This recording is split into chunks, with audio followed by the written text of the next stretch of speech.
Hello, high, good morning. আবার এখন আমরা একটা জায়গাতে আসছি, এটা হচ্ছে মঙ্গন, মানে মঙ্গনে আমরা একটা ছিলাম। তো এখন একটু এদিকে আসছি, মানে এটা পাম্পের এখানে petrol pump, last petrol pump এটাই। তো এখানে এসে একটু ব্রেকফাস্ট করে নিচ্ছি। এই খাওয়া দাওয়া করার পরে আমরা এখান থেকে বেরিয়ে যাবো। তারপরে আমরা সোজা চলে যাবো লাচুং, ওখানে গিয়ে আমরা আজকে রাত থাকবো। ওখানে ডিনার হোমস্টে আছে। আর আমাদের আজকের খাবার হচ্ছে ব্রেকফাস্টের লুচিপুরি। এই লুচিপুরি খেয়ে নিলাম, আরও খাচ্ছি। এরা হচ্ছে সবাই এখানে আছে। তো এখানকার মানে যে যতগুলো এরকম হোটেল আছে সবাইকে একটু ভালো করে দেখে শুনে খেতে হবে, জিজ্ঞাসা করতে হবে। তাহলে এখানে অনেক রকমের মাংস পাওয়া যায়, এগুলো আগেই শুনে নেওয়া ভালো।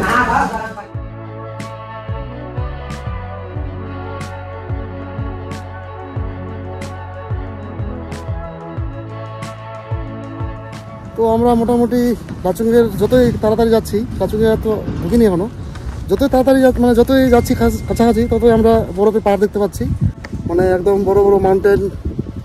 আমরা যেটাকে কাঞ্চনজঙ্ঘা পর্বতটাকে দেখছিলাম ওরকমই দেখতে লাগছে, হয়তো এটাই হতে পারে, আমার ঠিক জানা নেই। তো ওই জায়গাগুলোতে আশা করি আমরা যাব ওরকমই, তারপরে আমরা বরফ দেখতে পারবো এখানে। তো যাচ্ছি, এই যে এখানে আমাদের দেখা যাচ্ছে বরফ, এই হচ্ছে মাউন্টেন।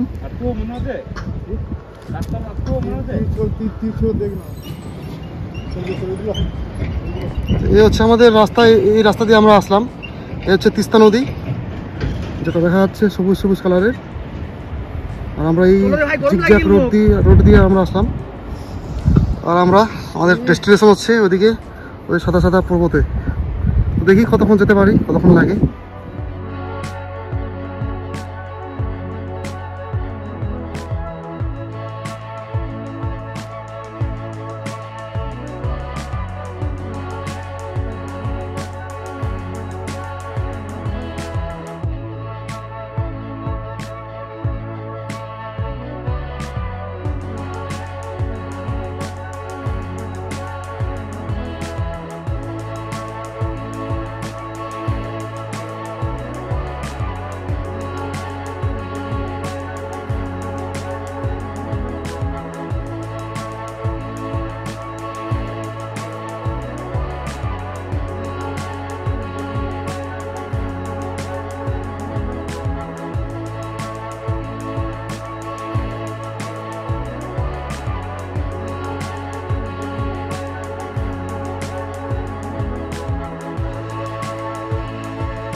লাল কালারের আছে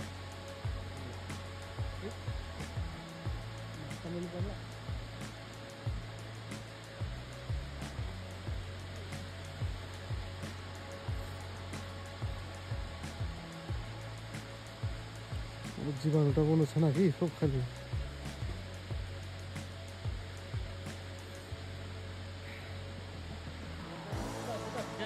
শেষ করে দেবে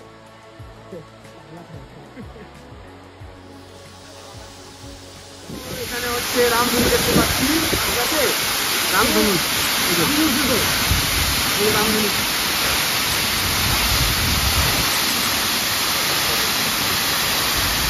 rainbow rainbow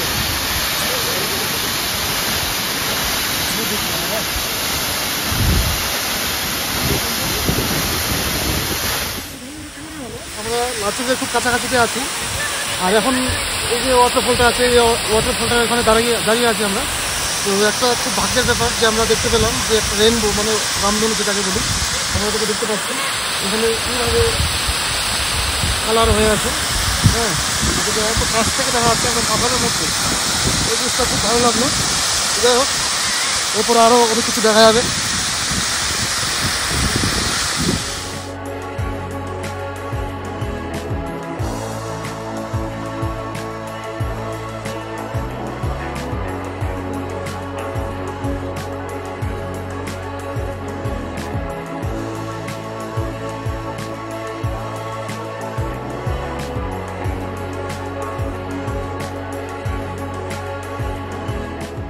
hello hi good evening সবাইকে তো আমরা এই মুহূর্তে পৌঁছে গেলাম লাচুং একদম মানে প্রপারেই তো আমরা একটু নিচের দিকে যে নদীটা আছে নদীটা পার হয়ে ক্রস হয়ে চলে আসছি তো এখন আমরা একটু খাওয়া দাওয়া করবো খাওয়া দাওয়া করে রেস্ট নেব তারপরে কালকে সকালে আমাদের 0 পয়েন্টের দিকে রওনা হবো তো এখানকার সিস্টেমটা যেটা জানতে পারলাম যে ওদের যে মানে স্নো বুট যেগুলো হয় স্নো বুটগুলো ভাড়া নিচ্ছে 100 টাকা করে যেটা খুব বেশি রেট মনে হচ্ছে আমার আর প্লাস জিনিসের দামও বেশি এই যেমন খাবারের দাম বেশি সবই বেশি তো এই জন্য ওইগুলো জায়গা আসলে একটু মানে টাকা পয়সা নিয়ে আসতে হবে ফোনপে টোনপে ঠিকঠাক চলে কিনা জানি না কিন্তু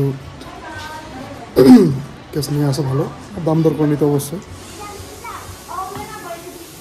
তো হচ্ছে আর আমি এখন আছি যে রাজাত হোটেল এটার নাম আরও এসে আছে ওখানে অনেক এসে তো আমাদের এই রুম থেকে ভিউ পয়েন্ট নেই এই জন্য ঠিক আমি রেকমেন্ড করবো না এখান থেকে তো যদি ভালো ভিউ চাই তাহলে অন্য হোমস্টে দেখতে হবে অন্য হোটেল দেখতে হবে যে শুধু এইটুকু দেখা যাচ্ছে আমি দেখাচ্ছি একটা এই পর্বতটা শুধু দেখা যাচ্ছে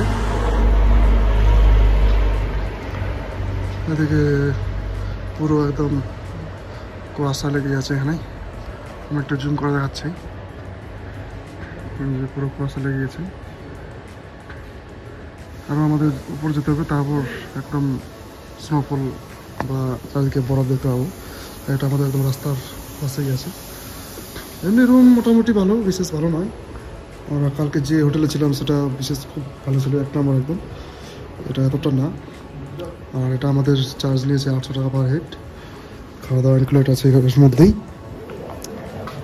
তো যাই হোক আমরা খাওয়া দাওয়া করবো তারপরে আমার ব্লগটা আজকে এখান থেকে শেষ তারপরে নতুন কিছু করলে এটা আবার কালকে থেকে আমাদের আলাদা একটা ব্লগে এপিসোডে তৈরি হবে তো দেখা হচ্ছে কালকে আগামীকালকে আজকে আপাতত এখানে গুড নাইট বাস টাটা বাই